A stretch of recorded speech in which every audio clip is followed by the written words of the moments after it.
بسم اللہ الرحمن الرحیم۔ السلام علیکم، میرا نام محمد ذیشان بشیر ہے۔ میں آپ کو اپنے ڈیجیٹل میڈیا پلیٹ فارم پر خوش آمدید کہتا ہوں۔ ناظرین کرام، موجودہ وقت میں جہاں پی ٹی آئی کو ہر طرف سے نشانہ بنایا جا رہا ہے، پی ٹی آئی کو بالکل سائیڈ لائن کر دیا گیا، کارنر کر دیا گیا، اور اب الیکشن پروسیس سے باہر کرنے کی بھی ہر ممکن کوشش کی جا رہی ہے۔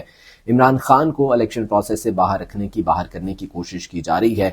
ایسے وقت میں ایک ایسا بیان سامنے آیا ہے، ایک ایسی امپورٹنٹ شخصیت کی جانب سے جس نے بہت سے سوالات کھڑے کر دیے ہیں اور بہت سے خطروں کے لیے بھی گھنٹی بجا دی ہے۔ بیان کیا سامنے آیا ہے؟ بیان یہ ہے کہ اگر عمران خان الیکشن پروسیس میں نہیں ہوں گے تو پھر میاں نواز شریف بھی الیکشن پروسیس میں نہیں ہوں گے۔ اگر میاں نواز شریف کو الیکشن لڑنے کی اجازت دی جاتی ہے تو پھر عمران خان کو بھی الیکشن لڑنے کی اجازت دی جائے گی۔ اب سوال یہ اٹھ رہا ہے کہ کیا یہ سب کچھ ایک بیلنسنگ ایکٹ کے طور پر کیا جائے گا؟ کیا سوسائٹی کو یہ دکھانے کے لیے، کیا عوام کو یہ دکھانے کے لیے کہ یہ تمام تر چیزیں جو ہے وہ بیلنس کر دی گئی ہیں، کیا یہ کیا جائے گا کہ اگر عمران خان نہیں ہوں گے تو کیا نواز شریف کو بھی باہر کر دیا جائے گا؟ اور یہ سوال اس لیے بھی ویلڈ ہے کیونکہ میاں نواز شریف کے لیے ابھی چند قانونی چیلنجز باقی ہیں جن کو انہوں نے سر کرنا ہے، انہوں نے پار کرنا ہے، اور اس کے بعد وہ پھر اس الیکٹورل پروسیس کا حصہ بنیں گے، انتخابی میدان میں اتریں گے۔ یہ بیان کس شخصیت کی جانب سے سامنے آیا ہے اور ایسے وقت میں جب ایسا ماحول بنایا گیا ہے پی ٹی آئی کے خلاف، یہ کتنا امپورٹنٹ ہے، اس حوالے سے کچھ حقائق آپ کے سامنے رکھوں گا۔ دوسرے نمبر پر بات کریں گے کہ سوسائٹی میں اس وقت پولرائزیشن اس حد تک بڑھ چکی ہے کہ وہی لوگ جو صبح عدالت کے کسی فیصلے پر تعریفیں کرتے ہوئے نہیں تھکتے، عدالت کی بلے بلے ہو رہی ہوتی ہے، شام کو وہی لوگ عدالت کے کسی دوسرے فیصلے پر تھو تھو کر رہے ہوتے ہیں۔ اور یہ سب کچھ ہے اس سسٹم کی وجہ سے، موجودہ سسٹم کی وجہ سے، جو سسٹم ہمارا کام کر رہا ہے اور جس طرح سے ایک بالکل بائسڈنس دکھائی دے رہی ہے، ایک بالکل ٹلٹ دکھائی دے رہا ہے کسی ایک سیاسی جماعت کی جانب یا کسی ایک پولیٹیکل فورس کی جانب، اس کی وجہ سے یہ تمام تر چیزیں آ رہی ہیں۔ عدالتوں کو پولیٹیسائز کر دیا گیا، یہاں تک کہ ہمیں اپنے نظام عدل پر بھروسہ نہیں رہا ہے، عوام کو نظام عدل پر بھروسہ نہیں رہا ہے، یہ تمام تر چیزیں ہو رہی ہیں۔ اس حوالے سے بات کریں گے، گفتگو کا آغاز کرتے ہیں۔ سب سے پہلے گزارش کروں گا کہ میرے چینل کو سبسکرائب کر لیجیے اگر ابھی تک آپ نے سبسکرائب نہیں کیا ہے، اور جن محبتوں کا آپ اظہار کر رہے ہیں اس کے لیے میں بے حد ممنون ہوں، بے حد شکر گزار ہوں۔ اس ویڈیو کو لائک اور شیئر بھی ضرور کیجیے گا، اور اپنی رائے کے بارے میں بھی ضرور آگاہ کیجیے گا، کیونکہ آپ کی رائے میرے لیے انتہائی محترم اور قابل احترام ہوگی۔ اچھا، سب سے پہلے عدالتوں کے اور سسٹم کے حوالے سے بات کر لیتے ہیں۔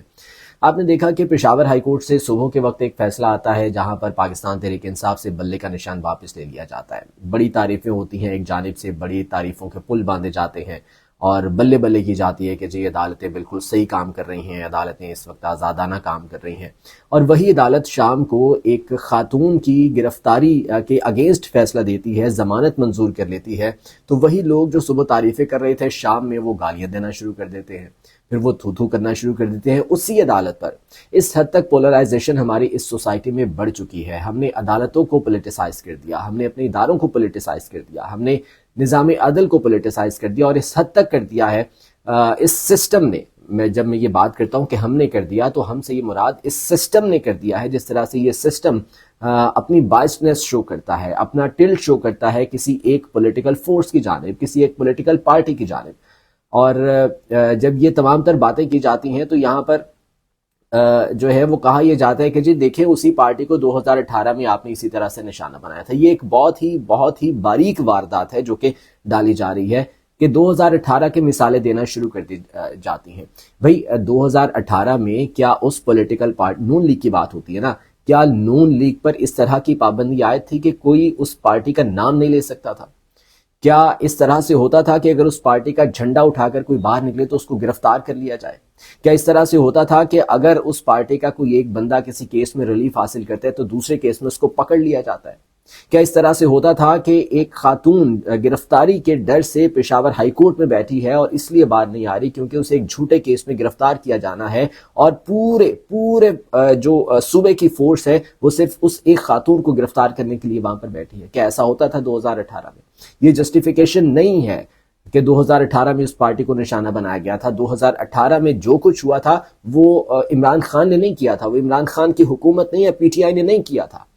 پاناما پیپرز کیا عمران خان کی حکومت لے کر آئی تھی؟ پینڈورا پیپرز کیا عمران خان کی پی ٹی آئی کی حکومت لے کر آئی تھی؟ وہ تو انٹرنیشنل لیول پر ریلیز ہوتے ہیں، کرپشن کی کہانیاں زبان زد عام ہوتی ہیں اور اس کے بعد پھر فیصلے ہوتے ہیں، اس کے بعد عدالتیں اس معاملے کو ٹیک اپ کرتی ہیں۔ کیا کوئی ایک کرپشن کا کیس نواز شریف کے خلاف، شہباز شریف کے خلاف ہے جو کہ عمران خان نے ذاتی انات کی بنیاد پر بنایا ہو؟ وہ تو کرپشن کے کیسز پہلے سے چلے آ رہے تھے، صرف ان پر کام شروع کر دیا گیا، عدالتوں نے اس پر کام شروع کر دیا، اور پھر کہا جاتا ہے کہ 2018 میں اس پارٹی کو نشانہ بنایا گیا تھا۔ ابھی جس طرح سے پی ٹی آئی کو نشانہ بنایا جا رہا ہے، 9 مئی کے واقعات، ہم یہ نہیں کہتے کہ جو 9 مئی کے واقعات میں ملوث ہیں انہیں آپ چھوڑ دیں، آپ انہیں سزا دیں، لیکن ان واقعات کی بنیاد پر اور انہی واقعات کی بیسس کو دیکھتے ہوئے پوری پارٹی کو مجموعی طور پر کیا سائیڈ لائن کر دینا، ختم کر دینا، پابندی عائد کر دینا، کیا یہ انصاف پر مبنی ہے؟ کیا آپ اسے انصاف کہیں گے؟ جس طرح سے ایک ایک شخص کو نشانہ بنایا جا رہا ہے، ایم پی او کے آرڈرز کے تحت گرفتاریاں کی گئیں، ایک کیس، دوسرا کیس، تیسرا کیس، گرفتاریاں کی جاتی ہیں، اور یہی وجہ اس سوسائٹی میں نفرت پھیلانے کی کا باعث بن رہی ہے۔ اس سوسائٹی کو جس طرح سے آپ نے پولرائزڈ کر دیا ہے، اس سسٹم نے اپنا جو ہے وہ مکروہ اور بھیانک چہرہ جس طرح سے دکھایا ہے، لوگ جو ہے وہ متنفر ہو گئے ہیں، اس الیکٹورل پروسیس سے لوگ متنفر ہوتے جا رہے ہیں۔ اس کے بعد پھر آپ کہتے ہیں کہ جی جو میاں نواز شریف ہیں ان کو اب انصاف مل رہا ہے۔ یہ انصاف نہیں مل رہا۔ میاں نواز شریف اس سسٹم کے لاڈلے بلکہ لاڈلا پرو میکس بن کر جو ہے وہ سامنے آئے، اس طرح سے آج تک تاریخ میں کبھی نہیں ہوا۔ عمران خان الیکشن پروسیس میں نہیں ہوں گے تو نواز شریف بھی نہیں ہوں گے، یہ ایک سٹیٹمنٹ سامنے آئی ہے اور بہت امپورٹنٹ سٹیٹمنٹ ہے۔ کل پاکستان پیپلز پارٹی کی سی ای سی کا اجلاس ہوتا ہے لاہور میں، سینٹرل ایگزیکٹو کمیٹی کا، اور اس میں بلاول بھٹو کو بطور وزیر اعظم پارٹی نامینیٹ کرتی ہے کہ اگر پاکستان پیپلز پارٹی الیکشن جیتتی ہے تو ہماری پارٹی کی جانب سے بلاول بھٹو زرداری جو ہے وہ وزارت عظمیٰ کے لیے امیدوار ہوں گے۔ بلاول بھٹو اس کے بعد میڈیا کے سامنے آتے ہیں، بات کرتے ہیں۔ اس میڈیا سے گفتگو میں انہوں نے ایک بہت امپورٹنٹ بات کی، وہ یہ کہتے ہیں کہ اگر لیول پلینگ فیلڈ ایک پارٹی کے لیے نہیں ہے تو پھر کسی کے لیے بھی نہیں ہے۔ انہوں نے کہا کہ اگر عمران خان الیکشن پروسیس میں نہیں ہوں گے تو پھر میاں نواز شریف بھی نہیں ہوں گے۔ اب یہ بات کوئی اور شخص کرتا، کوئی عام ورکر کرتا پارٹی کا، یا کوئی اور رہنما کرتا تو شاید اس کو اتنی امپورٹنس نہ دی جاتی، لیکن یہ بات کون کر رہا ہے؟ پارٹی کا چیئرمین بلاول بھٹو زرداری یہ بات کر رہے ہیں۔ یہ بات اگر انہوں نے کی ہے تو ڈیفینیٹلی اس کے پیچھے کوئی نہ کوئی ریزن ہوگی، اور یہ سوال جو اٹھ رہے ہیں کہ کیا یہ بیلنسنگ ایکٹ کے طور پر کیا جائے گا، یہ سوال بالکل ویلڈ ہے، اور اس لیے ویلڈ ہے کیونکہ میاں نواز شریف کو بھی چند قانونی چیلنجز کا سامنا ہے جس کو انہوں نے عبور کرنا ہے، اور اس کے بعد پھر وہ الیکشن پروسیس میں، انتخابی میدان میں وہ جائیں گے۔ تو وہ یہ کہہ رہے ہیں بلاول بھٹو صاحب کہ اگر عمران خان کے لیے انتخابی میدان نہیں ہے تو پھر میاں نواز شریف کے لیے بھی نہیں ہے، اور اگر میاں نواز شریف انتخابی میدان میں ہوتے ہیں تو پھر عمران خان بھی ہوں گے۔ اب ذرا حقائق کا جائزہ لیتے ہیں تو یہ ان کی اس بات میں جو ہے وہ حقیقت شاید ہمیں بہت کم دکھائی دیتی ہے۔ کیوں؟ وہ اس لیے کہ جس طرح سے عمران خان کو نشانہ بنایا جا رہا ہے، عمران خان کے خلاف ایک کے بعد ایک کیسز اٹھائے جاتے ہیں اور ان میں سزا سنائی جاتی ہے۔ اگر ہم یہ مان لیتے ہیں کہ عمران خان عدالت سے ریلیف حاصل کرنے کے بعد جیل سے باہر بھی آ جاتے ہیں، ان کی قید ختم کر دی جاتی ہے، لیکن اس کے باوجود وہ نااہل رہیں گے۔ کیوں نااہل رہیں گے، کیسے رہیں گے؟ کیونکہ توشہ خانہ کیس میں ان کی نااہلی موجود ہے۔ میں نے گزشتہ ولاگ میں بات کی تھی کہ توشہ خانہ کیس میں اگر سزا معطل بھی ہو جاتی ہے تو وہاں پر تو وہ نااہلی شاید ختم ہو جائے، لیکن توہین الیکشن کمیشن، جو معاملہ اس وقت تمام تر الیکشن کمیشن کے ہاتھ میں، اور الیکشن کمیشن نے یہ سوچ رکھا ہے، الیکشن کمیشن نے یہ پلان کر رکھا ہے کہ عمران خان کو ہر طریقے سے ہر جو ہے وہ ہتھ کنڈا آزماتے ہوئے اس الیکٹورل پروسیس سے باہر کرنا ہے، عمران خان کو مائنس کرنا ہے۔ تو توہین الیکشن کمیشن میں وہ نااہلی کی سزا سنائی جائے گی جو کہ منیمم 5 سال کی ہوگی، یعنی کہ ایک ٹرم کی۔ عمران خان اس لیے اس پروسیس کا حصہ نہیں بن سکیں گے۔ یہ حقیقت ہے، یہ وہ حقائق ہیں جو کہ اس وقت ہمارے سامنے موجود ہیں۔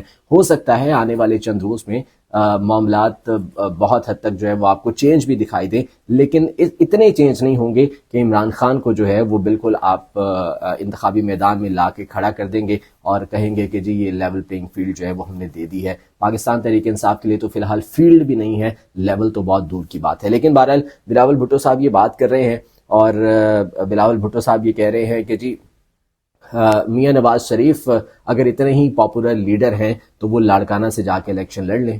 یہ انہوں نے کہا ہے۔ ابھی تو بلاول بھٹو صاحب لاہور سے الیکشن لڑ رہے ہیں، پاکستان پیپلز پارٹی کے لیے کسی زمانے میں یہ کہا جاتا تھا کہ بھٹو صاحب اگر کسی کھمبے کو بھی الیکشن میں کھڑا کر دیں گے تو ووٹ اس کو مل جائے گا. آج اس لیول پر پاکستان تحریک انصاف موجود ہے. عمران خان جس بندے پر ہاتھ رکھ دیں گے, عمران خان جس بندے کو نامینیٹ کر دیں گے, ووٹ اسی کو ڈالا جائے گا, بے شک اس کو بیٹ کا نشان ملے یا نہ ملے. تو اب شہباز شریف صاحب تو کراچی سے الیکشن لڑ رہے ہیں, بلاول بھٹو صاحب لاہور N127 سے لڑ رہے ہیں, شہباز شریف صاحب کراچی سے الیکشن لڑ رہے ہیں, NA242 کا یہ حلقہ ہے. گو کہ ان کے لیے ابھی بہت زیادہ مشکلات ہیں. MKM کے ساتھ اتحاد تو ہو گیا ہے لیکن MKM وہ سیٹ دینے کے لیے مان نہیں رہی.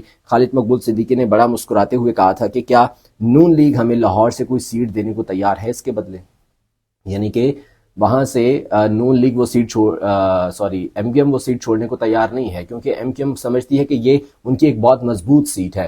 پاکستان پیپلز پارٹی کے قادر خان مندوخیل وہاں سے الیکشن کنٹیسٹ کر رہے ہیں.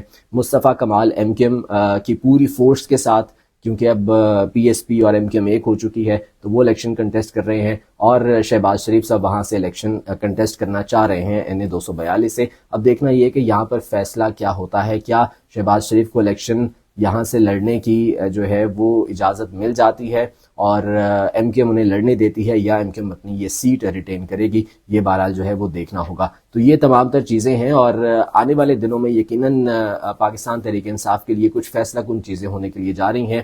لیکن میں دوبارہ سے اپنی وہی بات دہرانا چاہوں گا کہ 10 جنوری کو آپ نے نہیں بھولنا. 10 جنوری تک صورتحال بہت حد تک واضح ہو جائے گی اور 11 جنوری وہ پہلا دن ہوگا جو کہ پاکستان تحریک انصاف کے لیے ایک بڑا دن اور ایک خوشی کا دن ثابت ہوگا. آج کے ولاگ سے مجھے اجازت دیجیے. اللہ نے کے بعد.